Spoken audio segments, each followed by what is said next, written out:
참 좋으신 아버지 하나님 감사합니다. 오늘 이 새벽에 또 죽은 자와 방문한 저희들이 깨어나는 기적을 체험하였습니다. 이 생명이 주께 있음을 알고 나왔사오니 오늘도 이 한 날 하나님을 가장 기쁘시게 하는 인생 되도록 도와주시옵소서. 한 사람 한 사람에게 그 믿음이 견고하여지도록 말씀하여 주시고, 오늘도 향방 없는 사람처럼 혼란스럽게 이리저리 방황하지 아니하도록 우리의 갈 길을 가르쳐 주시옵소서. 앞서가신 하나님을 기대합니다. 한 가정을 향하여 하나님의 그 마음을 가르쳐 주셔서 오늘도 세상 사람들 알지 못하는 평안과 기쁨과 담대함을 가지고 이 한 날을 살아가도록 이끌어 주시옵소서. 예수님의 이름으로 기도하옵나이다. 아멘. 잠언 19장 21절로 23절까지 말씀입니다. 잠언 19장 21절로 23절까지 말씀 한 목소리로 같이 읽겠습니다. 21절로 23절까지 말씀입니다. 사람의 마음에는 많은 계획이 있어도 오직 여호와의 뜻만이 완전히 서리라. 사람은 자기의 인자함으로 남에게 사모함을 받느니라. 가난한 자는 거짓말을 나으니라. 여호와를 경외하는 것은 사람으로 생명에 이르게 하는 것이라. 경외하는 자는 족하게 지내고 재앙을 당하지 아니하느니라. 아멘. 지혜롭게 계획을 변경하는 자, 지혜롭게 계획을 변경하는 자라는 제목으로 말씀을 나누겠습니다. 아무리 계획성 없는 사람이라 할지라도 그 마음엔 늘 많은 걸 계획하고 살아갈 것입니다. 저도 오늘 눈을 뜨는 순간부터 마음에 계획하기 시작하는 제 자신을 보았습니다. 오늘 어떻게 살까? 몇 시에 무엇을 하고 그 다음은 무엇을 하고, 오늘은 이러이러한 일들을 해야 한다. 눈을 뜨자마자 제가 제 삶을 계획하고 있더라고요. 여러분들도 아마 마음속에 쉬지 않는 그 계획들이 있을 것입니다. 그런데 지나고 볼 때 저와 여러분의 계획과 또 그 추진하는 일의 성공률이 과연 얼마나 될까요? 그리고 성공한 것들의 수준은 어떠할까요? 과연 그것이 선합니까? 마땅히 그렇게 계획하고 추진할 만했을까요? 대체로 나의 계획대로 되지 않는 경우가 참 많습니다. 사람들 대부분이 그렇게 고백하더라고요. 참 뜻대로 안 된다. 계획한 바대로 안 된다.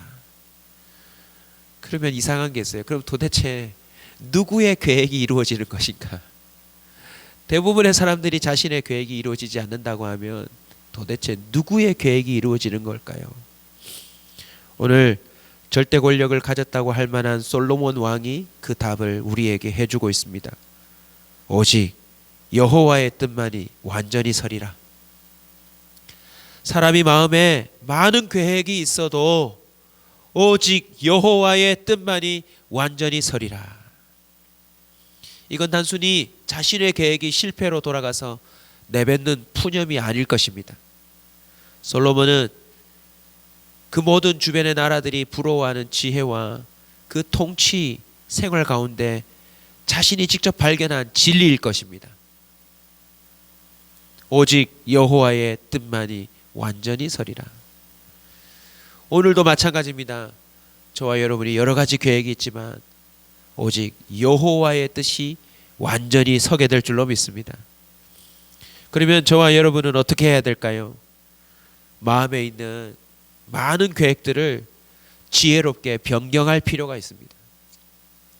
오직 여호와의 뜻만이 완전하게 서게 된다고 했으니 그 계획에 우리의 계획을 맞추어 변경하는 지혜가 필요하다는 것이지요. 그 변경함에 있어서 크게 두 가지로 나누어 그 지혜를 함께 공유하려고 합니다. 첫 번째는 여호와를 경외하는 것에 계획을 맞추는 것입니다. 사람들의 많은 계획이 추진되고 성취되는 과정을 보면 하나님 경외를 놓칠 때가 참 많아요. 하나님은 보지 않는다. 하나님은 듣지 못한다. 하나님은 이런 거 모를 거야. 그냥 내가 원하는 대로, 내가 하고 싶은 대로, 내가 갖고 싶은 대로 계획을 세우고 추진하다가 하나님과 멀어질 경우가 많더라는 거죠. 하나님을 경외한다는 것은 하나님의 존재를 인정하고 하나님이 기뻐하실 계획을 짜는 것인 줄로 믿습니다. 내가 기뻐할 계획이 아니라 저와 여러분은 하나님이 기뻐하실 만한 계획으로 변경해야 할 것입니다. 오늘 이 하루만 놓고도 한번 실험해 보십시다. 내게 1부터 2, 3, 4, 5 여러 가지 우선순위의 계획이 있겠지만 하나님을 기쁘시게 할 계획들로 한번 변경해 보십시오. 로마서 8장 8절에 보면 육신에 있는 자들은 하나님을 기쁘시게 할 수 없느니라 라고 분명히 못 박습니다. 우리 몸이 원하는 대로 육신의 생각대로 계획을 짠다면 하나님이 기뻐하시지 않는데요. 그리고 그것은 하나님과 원수가 된대요. 저와 여러분이 품고 있는 계획을 빨리 점검합시다. 혹시 하나님과 원수가 될 계획은 아닙니까?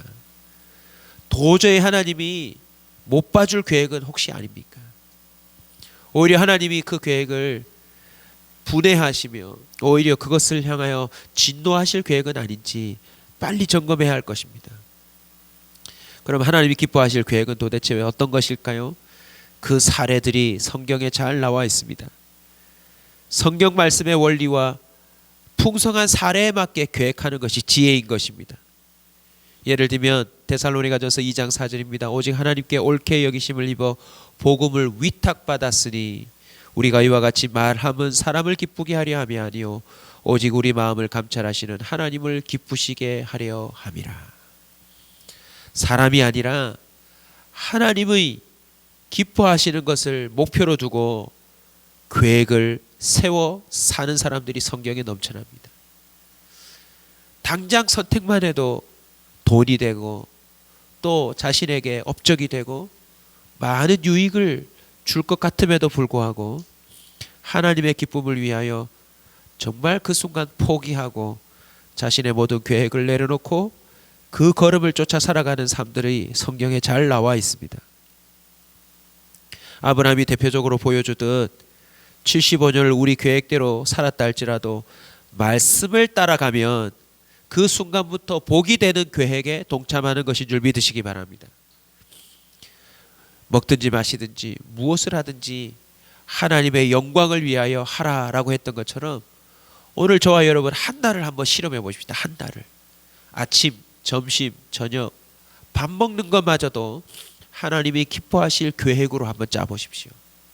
그냥 한 끼 식사 내 배를 채우는 계획이 아니라 누군가를 섬기고 또 누군가를 하나님 앞으로 인도하는 그런 계획들을 한번 세워보시기 바랍니다. 사랑하는 성도 여러분, 오늘 이 한 날 하나님이 기뻐하시는 그것을 위하여 여러분의 계획을 한번 변경해 보십시오. 그러면 하나님의 그 완전한 뜻이 우리 계획 안에 포함되는 기적이 일어날 줄로 믿습니다. 두 번째 지혜는 가난해지더라도 인자함과 진실함의 계획을 맞추어 가는 것입니다. 오늘 본문을 보시면 사람은 자기의 인자함으로 남에게 사모함을 받느니라. 가난한 자는 거짓말하는 자보다 나으니라.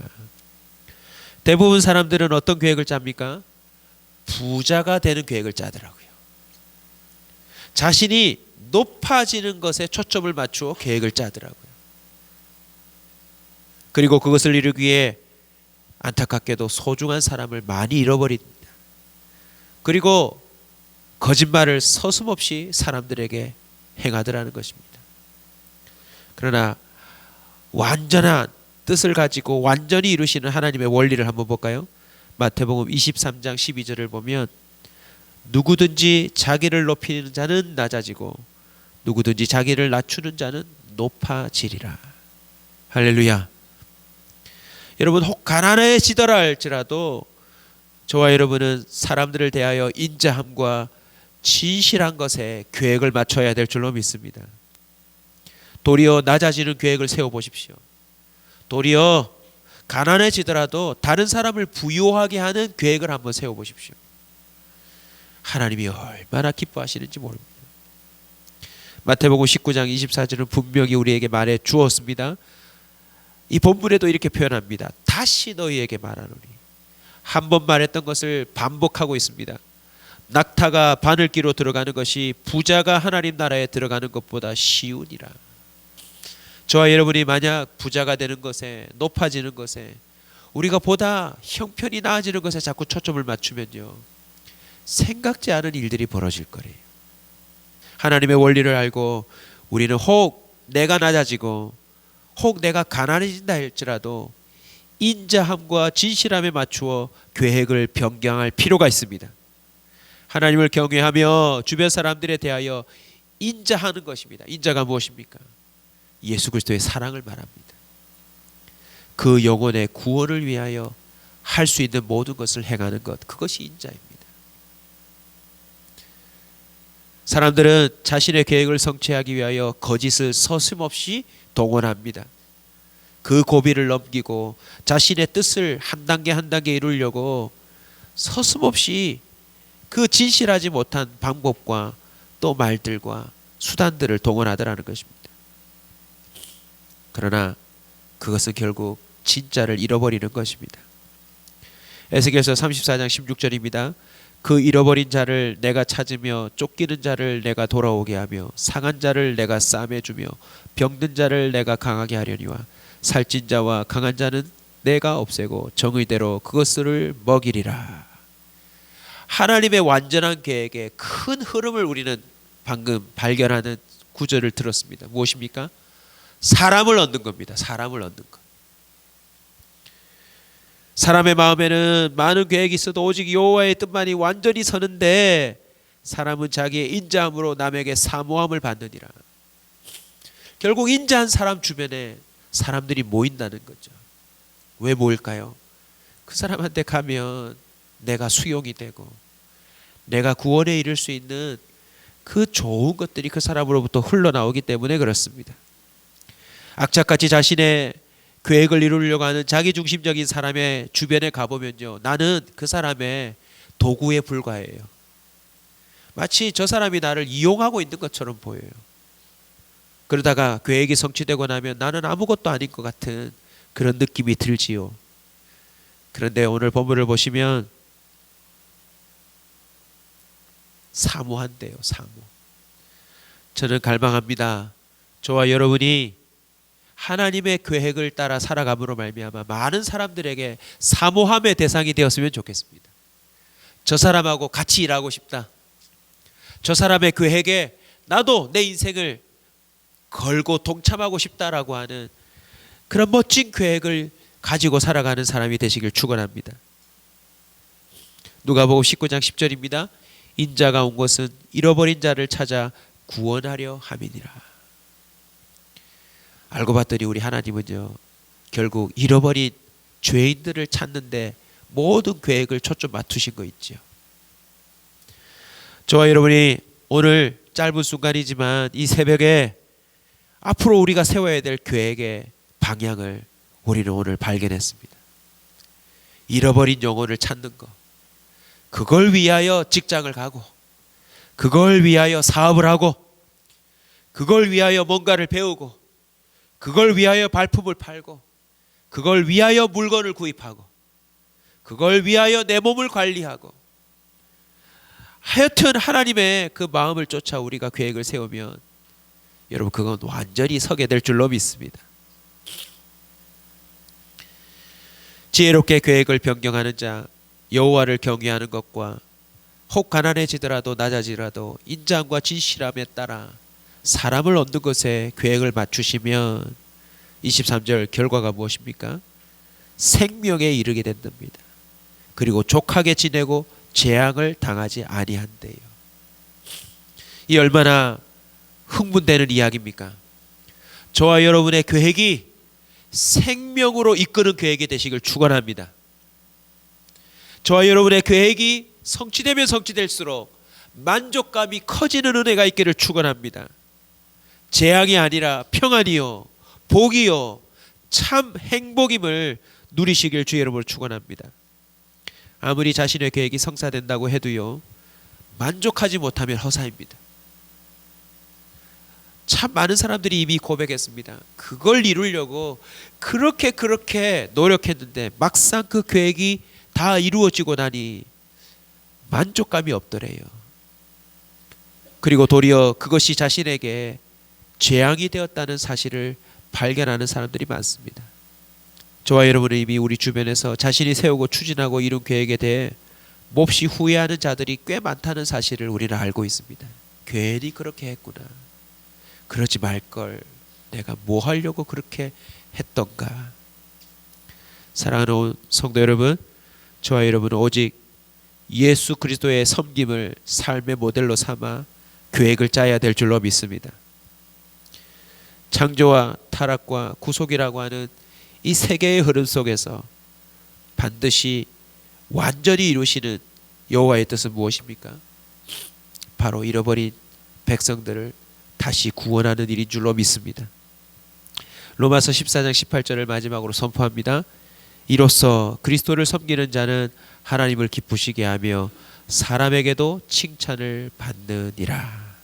아멘.